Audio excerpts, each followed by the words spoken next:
Hello everyone, welcome to BZB's class 9.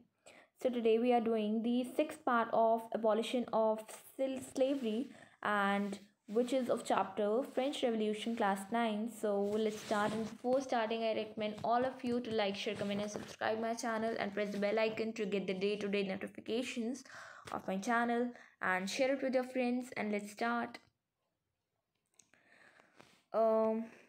One of the most revolutionary social reforms of the Jacobin regime was the abolition of the slavery in French colonies.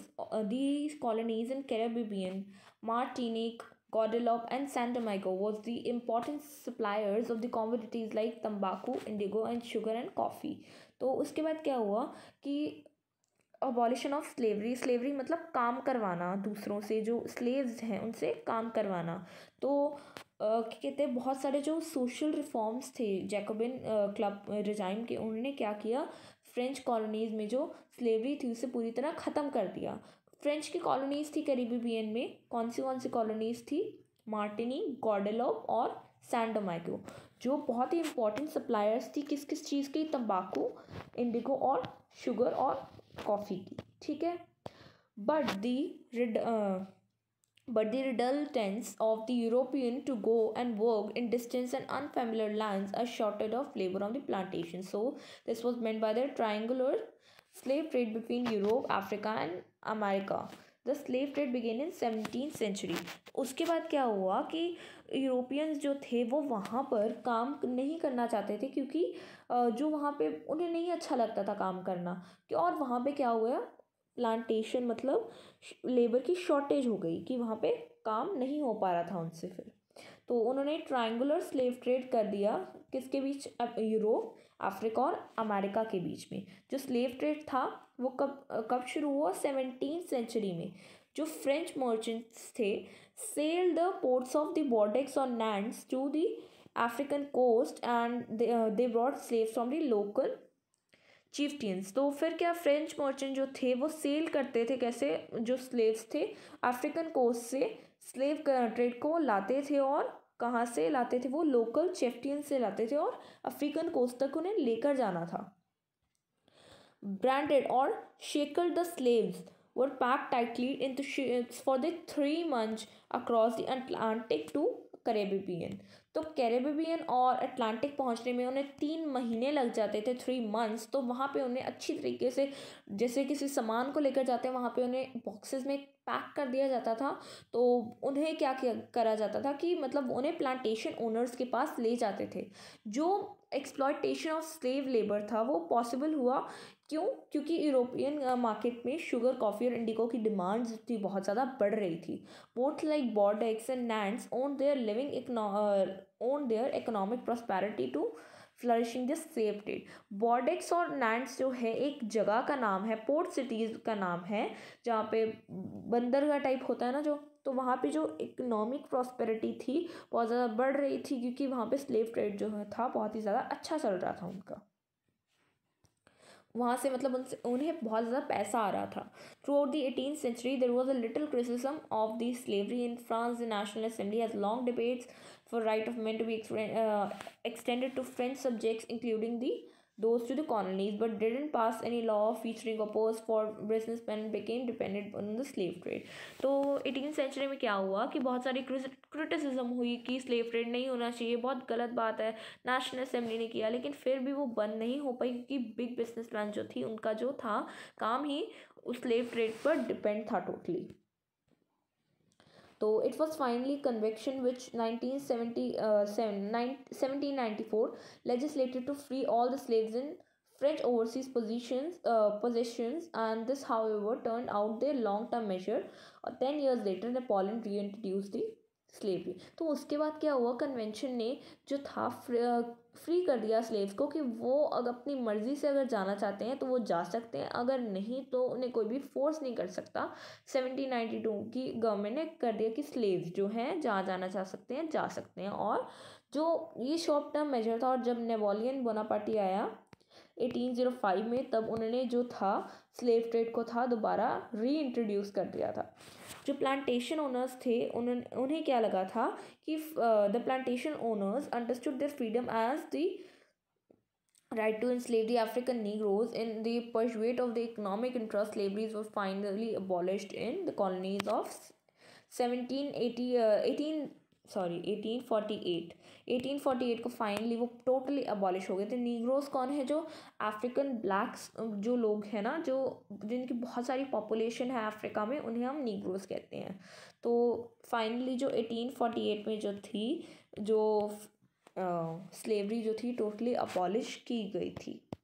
उसके बाद क्या हुआ?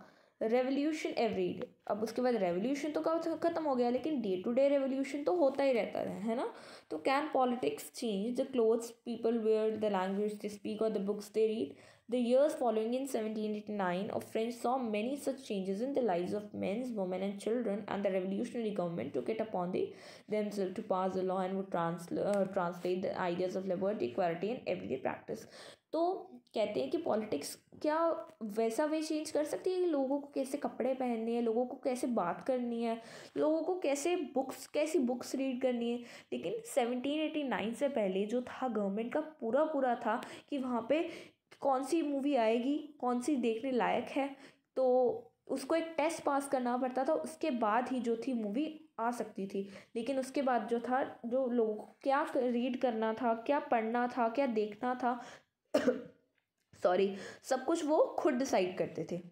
One important law that came into effect soon after the storming of Bastille, the summer of 1789, the abolition of censorship. इसे censorship कहते थे कि कोई भी मूवी जो है वो सेंसरशिप के बिना 1789 से पहले रिलीज़ नहीं हो सकती थी। लेकिन अब क्या होता है कि अब वो बिना किसी के मतलब कोई माने ना माने, तो ये बिना सेंसरशिप के जो मूवी है रिलीज़ हो जाती है।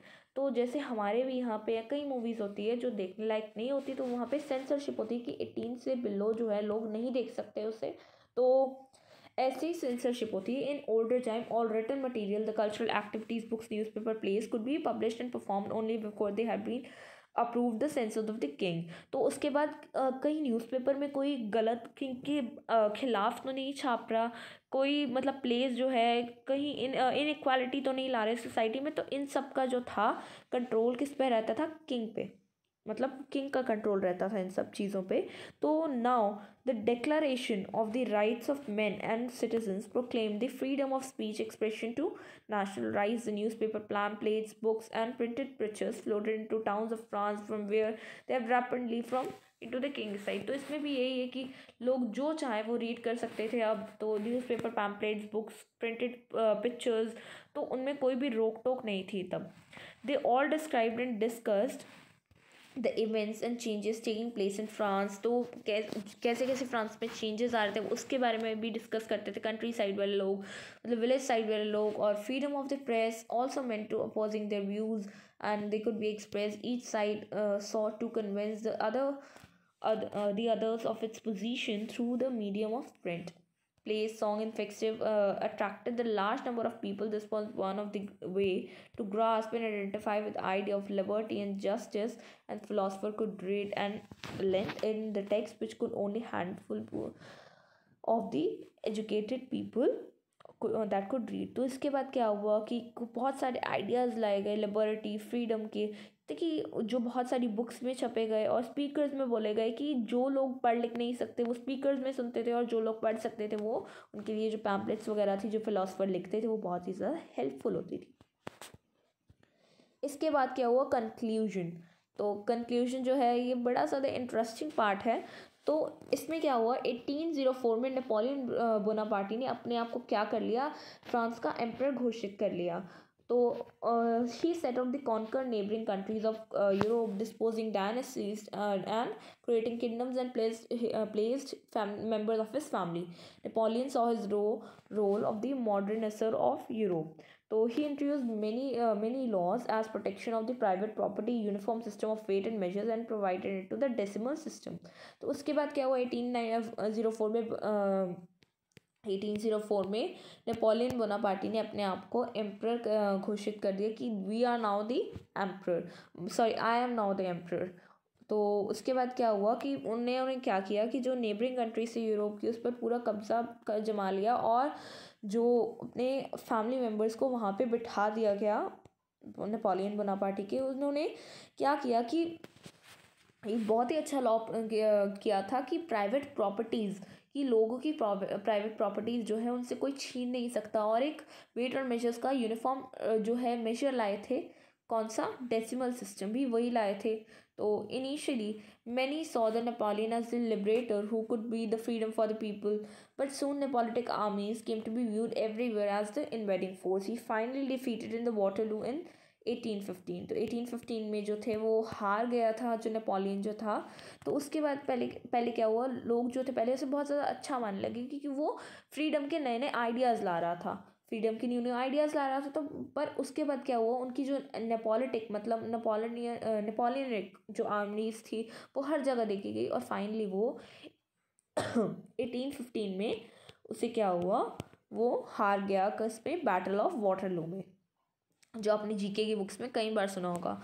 Many of his measures that created the revolutionary ideas of liberty and modern ideas to other parts of the Europe had impact for the long after the Napoleon had left। तो उसके जो ideas थे liberty और modern laws वो अभी तक use होते जा रहे हैं फ्रांस में। तो अब तब भी बहुत ही लंबे समय तक उसका असर रहा था उनके ऊपर, जो फ्रांस के लोग थे।